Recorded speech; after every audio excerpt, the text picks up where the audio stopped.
So hello, we're going to be making pizza today. The first thing we're going to be doing is making our yeast starter solution. So for that you want to have 1 cup of water or 250 milliliters of water.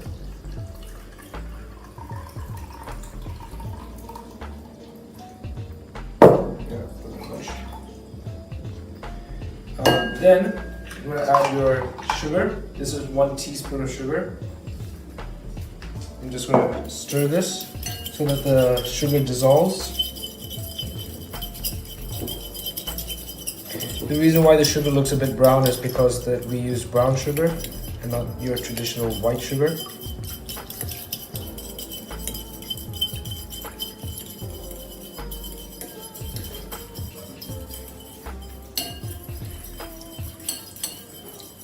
Right. Then what you want to do after the sugar has dissolved is you want to have 1 teaspoon of yeast. This is our teaspoon. So we'll use 1 teaspoon of yeast. Just scatter it on top. And then we'll wait 5 minutes for the yeast and sugar to dissolve. Well, we'll wait for the yeast to rise. Alright, see you in 5 minutes. Right, so our yeast has risen. It's been 10 minutes actually. What you want to see in your usual yeast is that these white spots will come to the surface. That's pretty good. Right, in any case, let's continue to our flour mixture. We'll be using 2 cups of flour. Right, so now we're going to be making our pizza dough. So take your 2 cups and 2 cups of flour, a teaspoon of salt, put it into a mixing bowl. Right. Take your yeast solution and slowly incorporate that into our dough. So I'm just going to add a little bit and a little bit. I'm just going to use a fork here.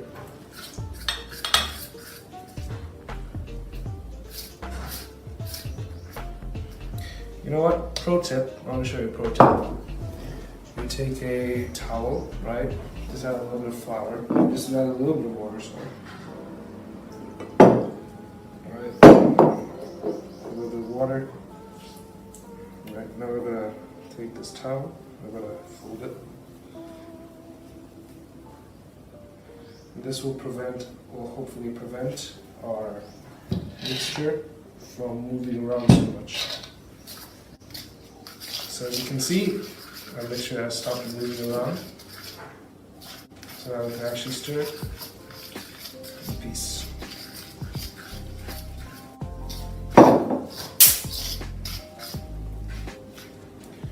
Right, so eventually I'm just going to start using my hands. The reason why is because we will be kneading this by hand. You can use a food processor if you want, but make sure that the food processor it doesn't have the metal blades, but the plastic blade instead. Right, so now I'm going to be switching to my hands. I'm going to be adding a little bit of olive oil. I'm just going to be putting that in my hands, just to make it easier. Remove all the excess. Make sure that we got there.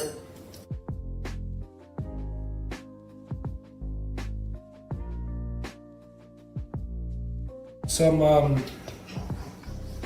I'd like to say that we used instant yeast. We used some white flour. We used normal temperature water. We used brown sugar, and yeah, that's all of the ingredients that we used. Now we're gonna work on the table. So I'm gonna put this away, and we have some flour that we have here. We just spread it.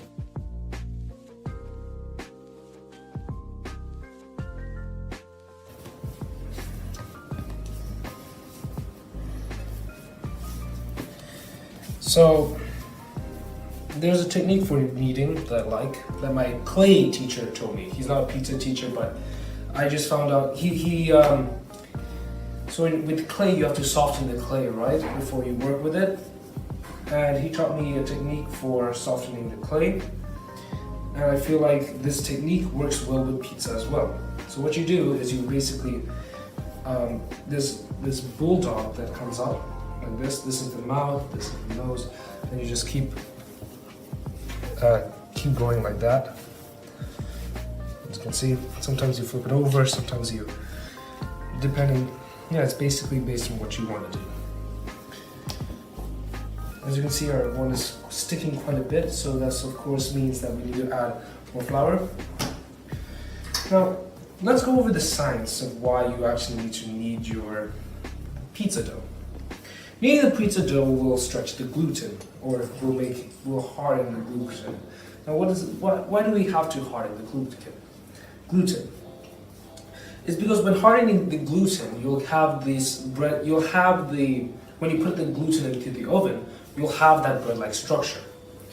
Otherwise, the pizza or the dough will be too liquidy. This is because the glycogen or starch in the pizza dough is very loose. It's very loose, not rigid. And what happens is that when we're kneading it, we're making that starch essentially line up. This will make it so that the pizza dough will be harder.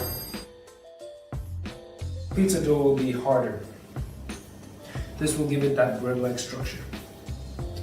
Now, as you can see, I'm kind of running into a problem here. And what happens is that the pizza dough is sticking to the table. What I like to solve that problem is this bench scraper. They're really useful, and yeah, I'm just going to add some flour here first before I use it.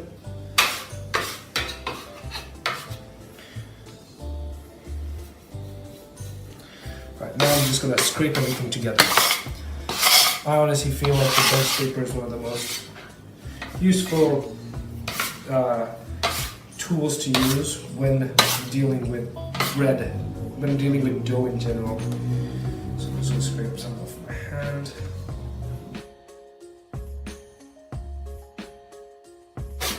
So of course, I don't want to make this pizza too dry. I want it to be a good consistency. But I don't want it to be too liquidy either. To be honest, I try to focus on having it more liquidy than dry, because that would make the pizza softer instead of harder.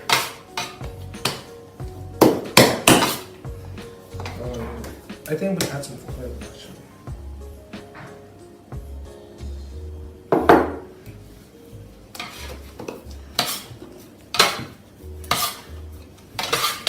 Oil is a great way of making it so that it's not that,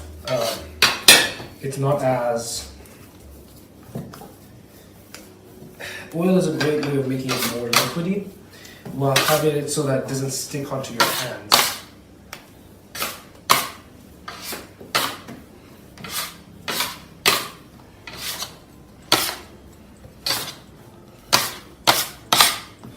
We've been kneading for about 15 to 10 minutes, and now the dough looks like it's in a good position to rest.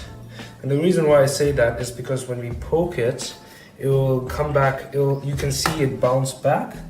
Another reason why is because if you were to hold this dough, see, it's a bit, I would like to talk about the consistency first. It's a bit sticky, and don't let this alarm you. I think this is actually pretty good because it'll make the dough taste a little better. In any case, the way that we know it's done is that when we hold it in our hands, right, and we just let it, just wait, you see that the ball isn't changing shape at all. It's not that sticky either. When you poke it like this, you see that it springs back, as you can see. So this is why I think this is good pizza dough right now. Now we can move on to the next step. So the next step is actually quite simple. What we're going to do is we're going to take a cloth, right? This is our cloth right here. We'll dry it out. Right, and now what we're going to be doing is we're taking this, we're going to put oil here. Taking a single, spread the oil around. Right, add the dough. Try to get any excess off.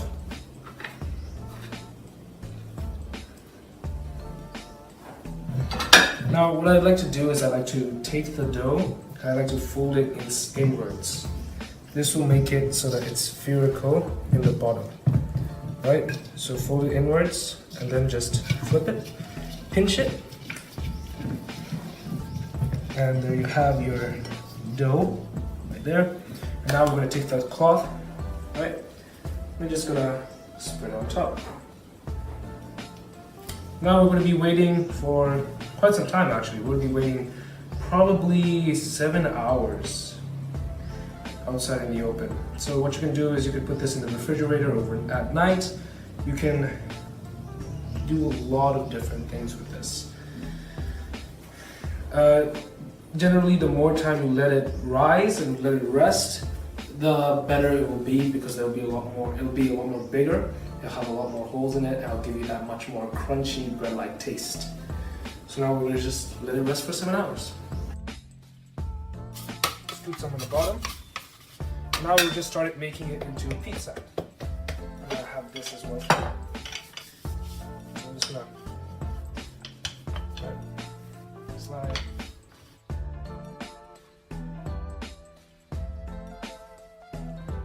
That looks good.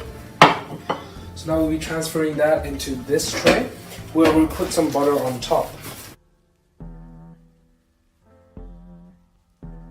That's good. Now what we're going to do is we're going to take this pizza, put it on my hand, I'm just going to slide it on, just like that. So with this we're going to assemble it now, but first I'm going to make a nice crust by folding this, actually I'm going to do that later. Okay, so now let's get our tomato sauce.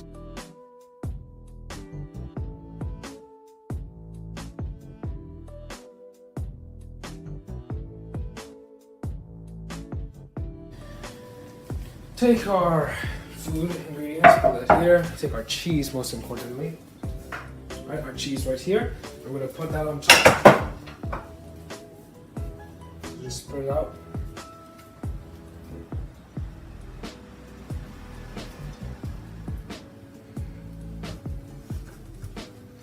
This is not enough, so actually we're going to use our shredded mozzarella here, right here.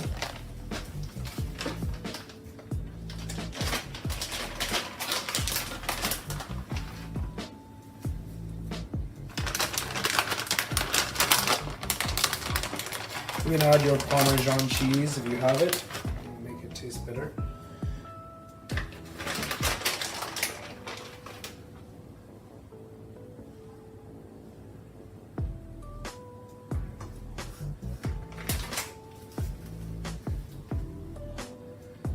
Right.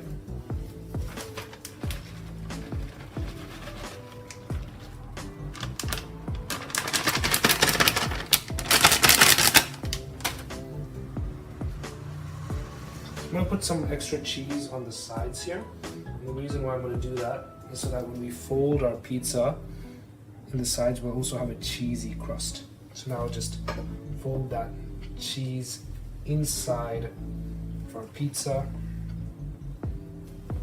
so that we get a nice bit of that cheesy crust as well.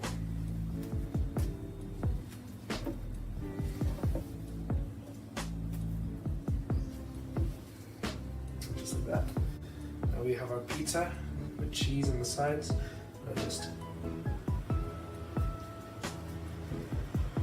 put that in.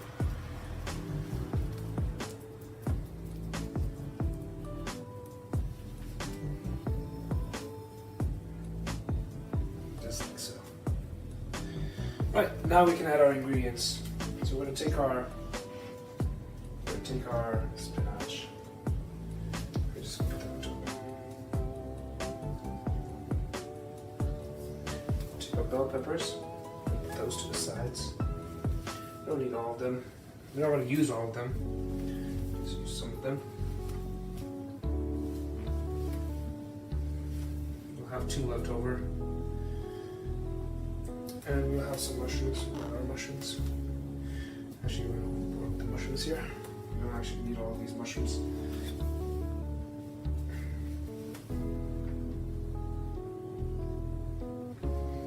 Add any toppings that you want. We're going to make a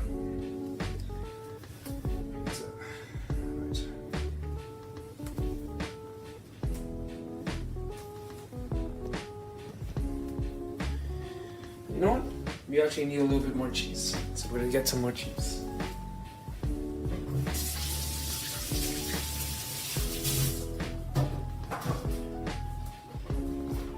Alright, look at this.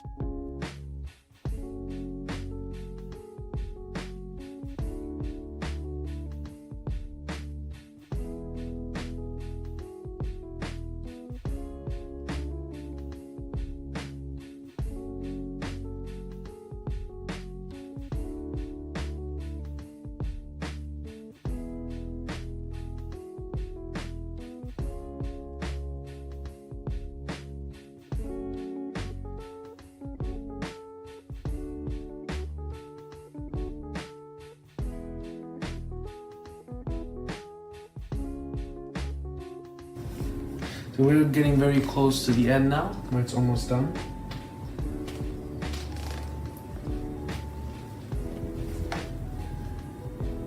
And now we're gonna be taking it out. Right. Be careful when you're doing this, as we will have a lot of smoke come out if you don't have a clean oven.